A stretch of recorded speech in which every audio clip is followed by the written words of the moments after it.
Les carnets de voyage, c'est vraiment une partie intégrante de mes voyages. Ça veut dire, sans les carnets de voyage, je m'ennuierais vraiment pendant tous les trajets, parce qu'une fois que je fais les photos, c'est vraiment tôt le matin, et vers 5-6 heures du matin jusqu'à pratiquement 4-5 heures d'après-midi, en termes photographiques, je n'ai pas d'autre chose que faire des carnets. Les carnets, c'est un peu tous les souvenirs, tout ce que je trouve, tous les éléments de voyage, et surtout réellement l'écriture, le contact avec le public, les matériaux. Et ces carnets me permettent vraiment de comprendre mieux mes voyages une fois que je reviens.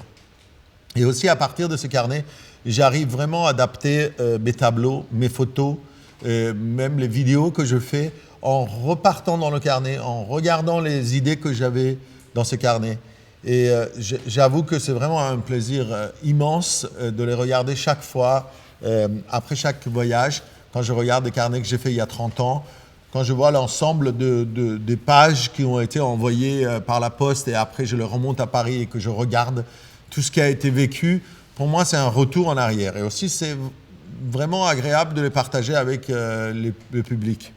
Surtout dans les expositions, en moyenne, les gens ne restent pas beaucoup, 15 minutes à 30 minutes dans un vernissage, tandis qu'avec 200 ou 300 carnets, le moyen que les gens restent dans une exposition monte entre 2 heures à 3 heures.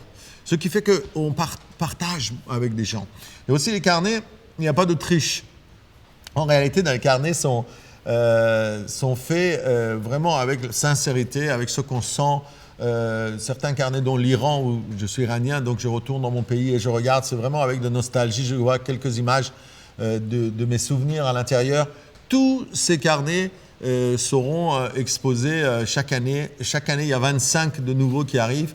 Et c'est vraiment un grand plaisir de les voir regroupés comme ça, tous autour de moi. Ça me permet d'avoir un vrai souvenir dans quelques années. C'est-à-dire une fois que j'aurai 60, 70 ou 80, si j'arrive, ces carnets me permettent de revenir en arrière et avec une certaine mémoire de temps.